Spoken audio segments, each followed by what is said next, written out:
My mom wanted me to fix the mess she created with her new family, but when I said no, her entire illusion of control collapsed around her. My name is Carly. My mom's mad because I won't take her other kids to my dad's house. He's done enough already, and I'm not letting her drag him, or me, back into her mess. Here's the story of how things got to this point. My parents split when I was 16. I kind of saw it coming. You don't grow up in a house with constant yelling and think everything's going to be fine. My mom, Sarah, was always bad with money. She thought buying expensive jewelry was somehow going to make her look like she had it together even though we were barely scraping by. It was one of those things I didn't fully understand until later, but back then, I just knew something was off. The divorce itself was a nightmare. My dad, Mark, found out my mom had been using credit cards he didn't even know existed. She'd maxed them out, buying crap we didn't need. Jewelry, fancy clothes, even vacations she couldn't afford. He was furious, but what made it worse was that she wouldn't admit she had a problem. She acted like he was being unreasonable. I mean, come on, how do you not see blowing through all that money as a problem? It's not like we were rich or anything. After the divorce, things went from bad to worse. My dad got custody of me for a while, and honestly, it was a relief. Living with my mom felt like living in chaos. We were bouncing from place to place, barely staying anywhere long enough to unpack our bags. She'd get us a new apartment, but by the time I got used to it, we'd be out the door because she missed rent again. It was like she couldn't handle the most basic adult stuff. I remember one time we moved into this place that was honestly kind of nice.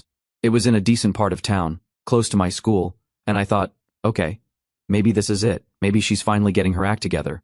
But nope. 3 months later, we were packing again because she spent all her money on some stupid bracelet and didn't have enough for rent. I can't tell you how many times I had to listen to her excuses. It's just a rough patch, she'd say, or things will get better soon. Spoiler alert, they didn't. Things never got better. When I was 9, she met Jake. He seemed all right at first. He had 2 kids, Liam and Mia, and he appeared to be a decent guy. But here's the thing. He was just as bad with money as she was. If you put 2 financially irresponsible people together, what do you think happens? Disaster. That's what happens. They spent like they were millionaires, and I knew that wasn't going to end well. I remember they had this huge wedding. Unnecessarily huge. They didn't even have enough money for groceries half the time, but somehow they scraped up $10,000 for a wedding they couldn't afford. I was just a kid, but even I knew that was insane. They blew through that money like it was nothing, and guess what? They didn't even have any savings afterward. None. I overheard them arguing about it later. Jake was like, I thought your parents were going to help out.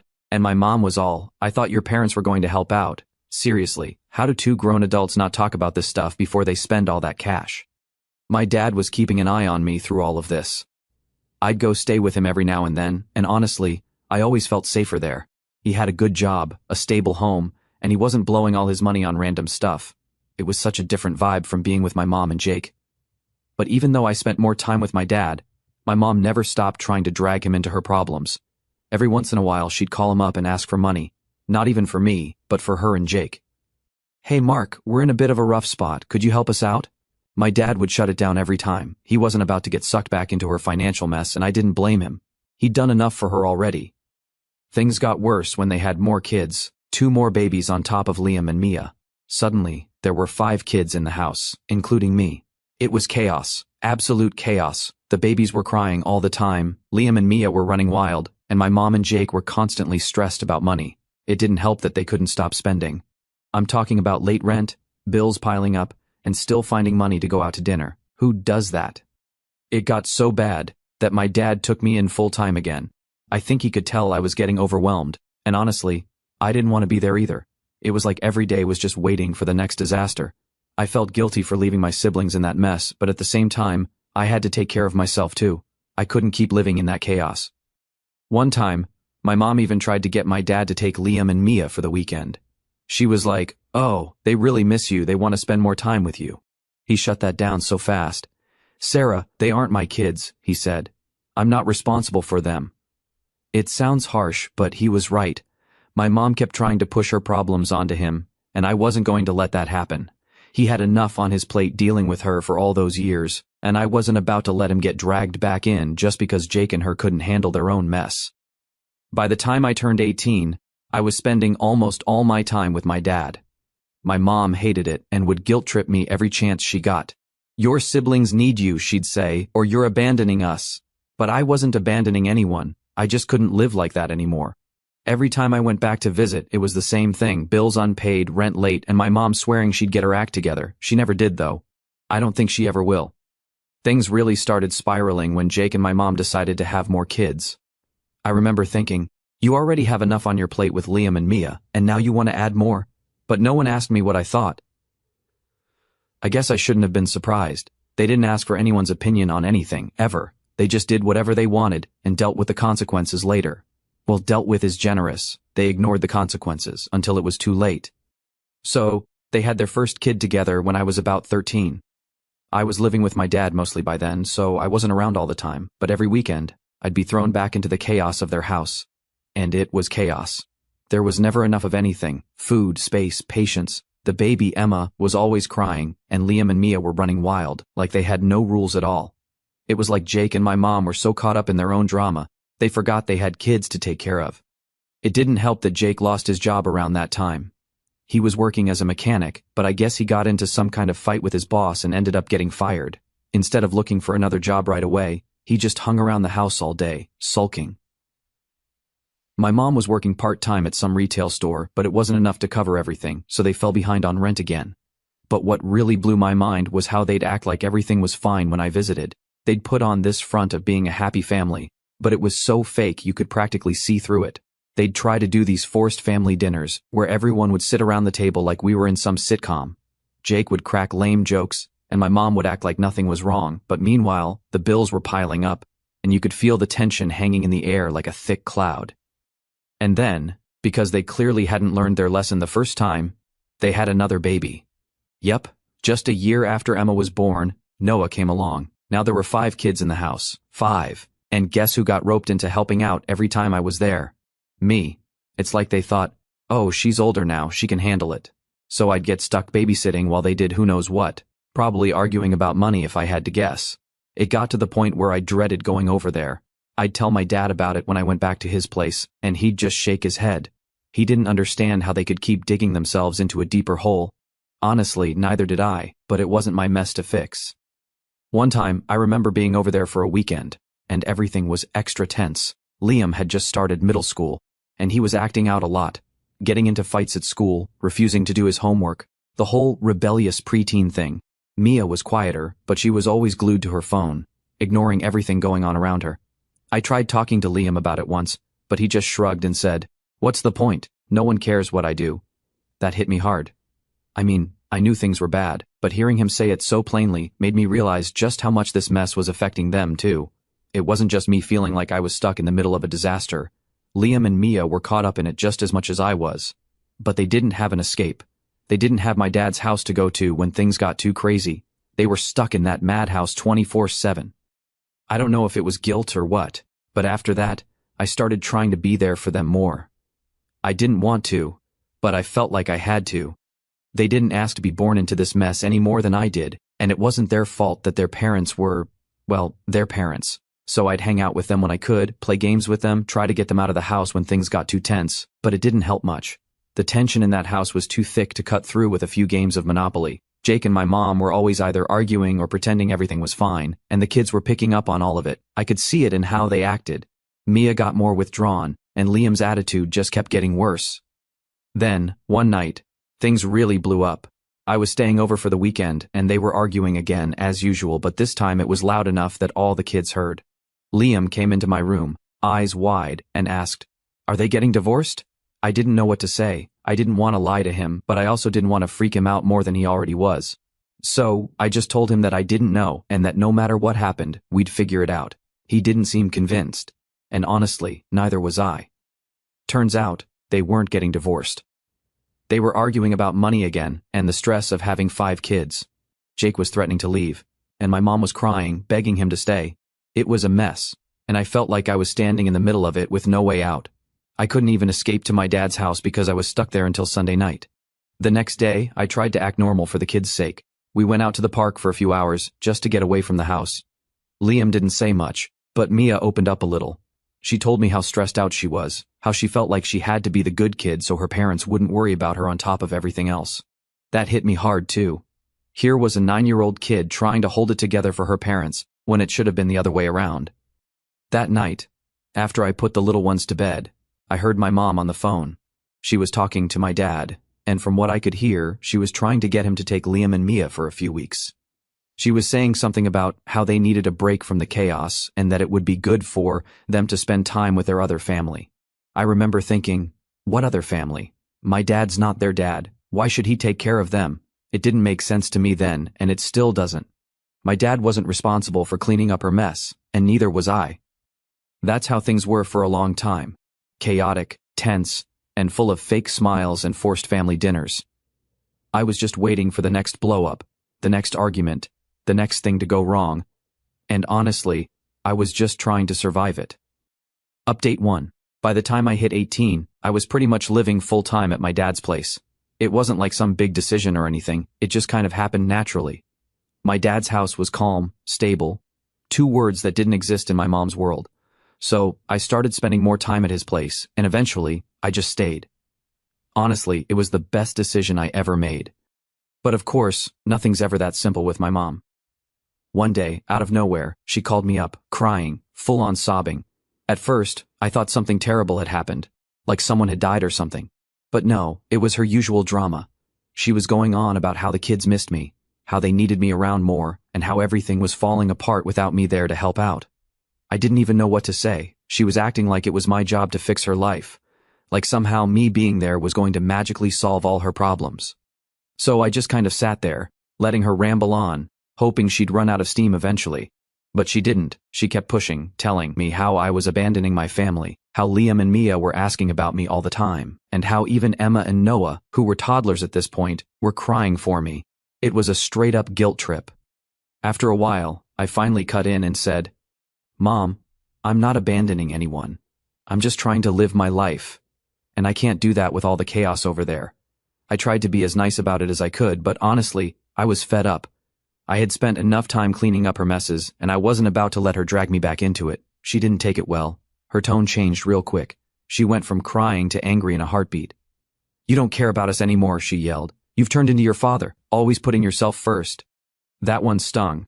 I mean, yeah, my dad had left her, but he didn't leave me. He was always there for me, and I wasn't about to let her twist that around like he was some kind of villain. I was about to say something back, but I caught myself. What was the point? She wasn't going to listen, and we'd just end up in another screaming match. Instead, I told her, "I love you and the kids, but I can't keep coming over there and pretending everything's fine. It's not. You and Jake need to figure this out, and I can't be the one to fix it for you." That was the first time I'd really stood up to her like that, and let me tell you, it did not go over well.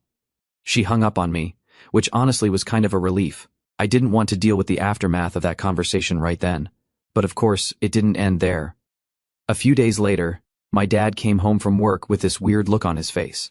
Turns out, my mom had called him too, trying to guilt trip him into letting Liam and Mia come stay with us for a while. She was saying how they needed a break from all the tension and how it would be good for them to spend some time with me and my dad. Now, my dad's a good guy, but he's no pushover. He's dealt with my mom's nonsense for years, and he wasn't about to get dragged back into it. He told her flat out, "They're not my responsibility, Sarah. I'm not going to take care of your kids. You need to figure this out on your own." When he told me about the conversation, I could tell he felt bad about it. My dad's the type of guy who hates seeing people suffer, but even he had his limits.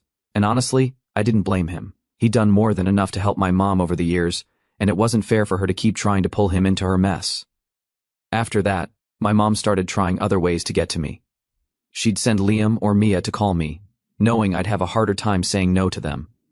I mean, it's tough when you've got your 12-year-old brother on the phone saying, "When are you coming over? We miss you." It messed with my head a bit, honestly. I knew it wasn't his fault, but it felt like my mom was using him to manipulate me.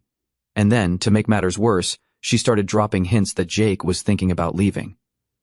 I wasn't Jake's biggest fan by any means, but the idea of him leaving the kids behind made me feel sick. I couldn't stop thinking about what would happen if he actually bailed. My mom couldn't handle things on her own. I'd seen what life was like when she was single, and it was not good. The thought of her raising 5 kids by herself was a nightmare. But here's the thing. No matter how much I wanted to help, I knew deep down that it wasn't my responsibility. I couldn't keep putting my own life on hold to fix theirs. So I did what I always did. I tried to set boundaries. The next time Liam called, I explained to him that I couldn't come over as often anymore. I told him I was busy with school and work, which wasn't a lie, I really was. But I made sure to tell him that I loved him and that I'd still come visit when I could. He seemed to understand, but I could hear the disappointment in his voice. That's what made it so hard. But even with all that, my mom wouldn't let up. She kept calling, kept sending the kids to guilt trip me, kept trying to drag me back into the chaos. It was like she couldn't function without me there to hold things together. Then, one night, I was at my dad's place, and my phone started blowing up with texts from Mia. She was begging me to come over, saying that things were really bad and that she didn't know what to do. My heart sank. I couldn't ignore it, so I called her right away. She picked up the phone, sobbing, and told me that Jake had stormed out after another huge fight with my mom. He'd been drinking, which wasn't new, and he said he wasn't coming back. She was scared and didn't know what to do. I told her to hang tight and that I'd be there as soon as I could. I didn't even think twice. I just grabbed my stuff and headed out the door. When I got there, the house was a mess, literally and figuratively. My mom was in her room crying, and the kids were all huddled together in the living room, looking lost. It was in that moment that I realized just how bad things had gotten. They weren't just dysfunctional, they were broken. And no matter how much I wanted to fix it, I couldn't. Not by myself anyway. That night, I stayed with the kids, trying to keep them calm, but I knew this wasn't sustainable. I couldn't keep playing the role of the responsible adult in a house full of people who refused to act like adults themselves. Update 2. After that night when Jake stormed out, things didn't magically get better. I wasn't really expecting them to, but there was a part of me that hoped maybe it would be a wake-up call for my mom. She needed to get her life together. A few days later, Jake came back. I wasn't there when it happened, but Mia told me about it. Apparently my mom just let him back in like nothing had happened. No questions, no consequences. It was like he hadn't even threatened to leave them all just a few nights before. I couldn't believe it, but at the same time, I wasn't surprised. That's how things worked in their world. Brush everything under the rug and pretend like everything's fine. But the thing that really messed me up was what happened next. I was at my dad's house after the whole mess when I got a call from my mom. She sounded weirdly calm, which instantly put me on edge because calm and my mom didn't really go together. She asked me to come over, saying she needed to talk to me about something important. I didn't want to go, but I felt like I had to, so I went. When I got there, she was sitting at the kitchen table looking tired. Not just physically tired, but emotionally drained. I could tell she had something big to say, but I wasn't sure I wanted to hear it. Then she just came right out with it. I'm pregnant. I literally just sat there, pregnant. Again. Another baby to feed, another kid to raise in a house that was already falling apart. I didn't even know how to respond. All I could manage was, how? She looked at me like I was dumb for asking, but seriously, I couldn't wrap my head around it. They could barely take care of the 5 kids they already had, and now they were bringing another one into the mix? It didn't make any sense. She said they hadn't planned it, which was the understatement of the century. But then she said something that really threw me. I need you to help out more. That's when I lost it. Are you serious right now? I practically yelled. You can't even handle the kids you have, and now you're asking me to step in and take care of another one?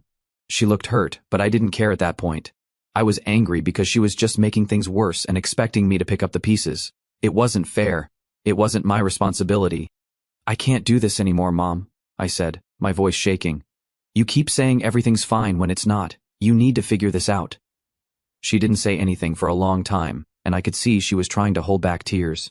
Honestly, I didn't feel bad. I felt guilty for not feeling bad, but at the same time, I knew that I couldn't keep living like this. It wasn't healthy for me, and it wasn't going to fix anything. After a long, awkward silence, she finally said, I'll figure it out. I didn't believe her, but I didn't argue either. What was the point? I just nodded and left. When I got back to my dad's, I didn't even know how to explain what had just happened. How do you tell someone that your mom is having another kid when she can't even handle the ones she has? It was all too much. A few weeks passed, and I tried to distance myself. I still visited the kids, but I made it clear to my mom that I wasn't going to be her backup plan. I had my own life to live, and I couldn't keep putting it on hold for her. Things were quiet for a while, but I should have known it wouldn't last. One evening, I got a text from Mia. It wasn't a long message, just a few words that hit me like a brick. Jake's gone. I called her immediately, and she told me that he had packed up his stuff and left. No warning, no explanation. He just left. I could hear the fear in her voice, and it broke my heart. As much as I didn't like Jake, the kids didn't deserve this. They were just innocent bystanders in all of it. I rushed over there, and when I walked into the house, it felt like I had walked into a funeral. My mom was sitting on the couch, staring blankly at the wall, while the kids were scattered around the room, all of them looking lost. Liam was pacing, Mia was crying, and the little ones were clinging to each other, not really understanding what was going on. My mom didn't even acknowledge me when I walked in. She just sat there, like she was in shock. I didn't know what to do. I mean, what do you even say in a situation like that? So, I went to the kids and tried to comfort them as best as I could, but inside, I was freaking out. What were they going to do? What was I going to do? That night, I stayed over with the kids. My mom barely moved from the couch the whole time, and Jake didn't come back. The next morning, I made breakfast for everyone and tried to keep things as normal as possible for the little ones, but the whole time I was thinking, how the hell did we get here? After breakfast, I sat down with my mom, trying to figure out what the plan was, but she didn't have one. She didn't have a clue what to do. Jake was gone, and she was left to deal with the fallout, and on top of that, she was still pregnant with another kid. I couldn't help but feel a wave of anger wash over me.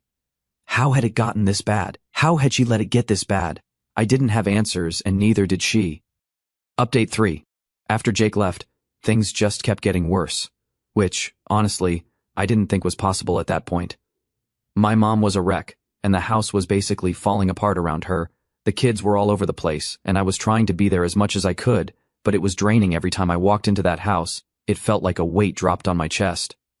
The place was a mess, bills were piling up, and the kids were looking at me like I had all the answers. But the truth is, I didn't. I had no clue what to do anymore.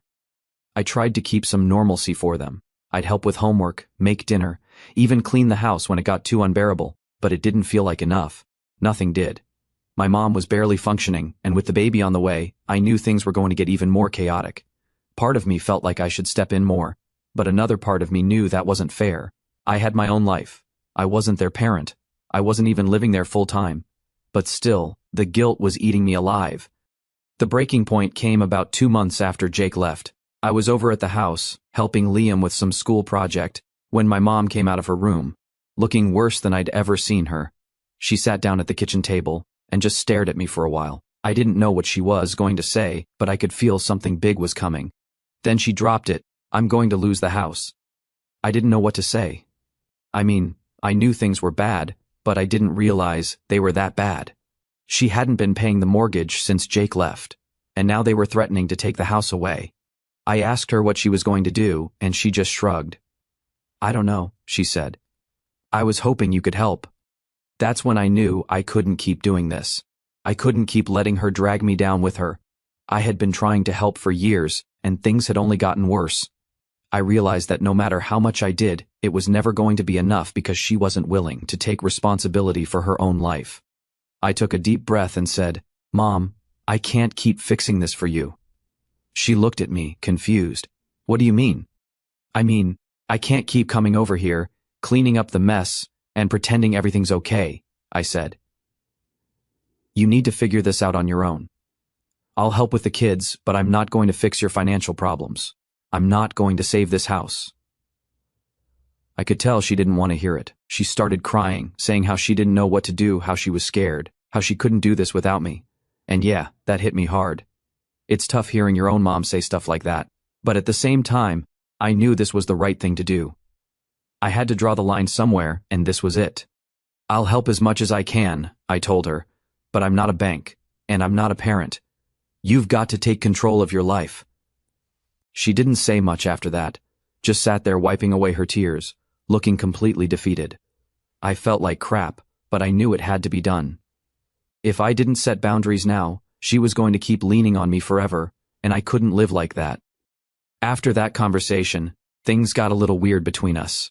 My mom didn't call me as much, and when she did, it was short and to the point. No more guilt trips, no more asking for money. I could tell she was upset, but at least she was starting to realize I wasn't going to be her safety net anymore. I still went over to help with the kids. I wasn't going to abandon them. They needed me, and it wasn't their fault their parents were a mess. But even that was getting harder. Every time I went over, it felt like the house was falling apart a little more. The lights would flicker, the fridge was always half empty, and the stress in the air was so thick you could practically feel it. I started worrying about the kids more and more, wondering what was going to happen if they really lost the house. One night, Mia pulled me aside and asked me straight up, "Are we going to be homeless?" I didn't know what to say. I wanted to tell her everything would be okay, but I didn't want to lie either. So I just said, "We're going to figure something out, I promise." I hated giving her such a vague answer, but what else could I say? I wasn't even sure what the future looked like anymore. A few weeks later, things took another turn. My mom called me and said she was going to move in with Jake's parents. Apparently, they were willing to take her and the kids in for a while until she got back on her feet. I wasn't sure how I felt about that. Jake's parents weren't exactly the most reliable people, but at least it was a roof over their heads. It was better than nothing. But here's the kicker. She wanted me to move in with them too. She said they had space for me, that it would be just like old times. I couldn't believe she was asking me that after everything that had happened, after all the boundaries I'd tried to set. She still thought I was going to just slide back into the chaos. I told her no. It wasn't even a hard decision. I wasn't going to let her pull me back into that mess. I had my own life to live, and I wasn't about to sacrifice that to fix her mistakes. She wasn't happy about it, but this time, I didn't feel guilty. I knew I was doing the right thing for myself. The last time I went to their house before they moved out, it felt weird, like the end of an era. The house was mostly packed up, and there were boxes everywhere. The kids were running around, excited about moving to their grandparents' place, which was a relief. I was worried they'd be scared or upset, but they seemed to be handling it okay. Before I left, my mom pulled me aside and gave me a hug. It was the first real moment of connection we'd had in a long time. She didn't say much, just, "I'm sorry." I didn't really know what she was apologizing for, maybe for everything, maybe for nothing, but it felt like a small step in the right direction. I hugged her back and said, "I'm always here for you, Mom, but you have to take care of yourself." And with that I left. I didn't look back. I knew I'd done everything I could,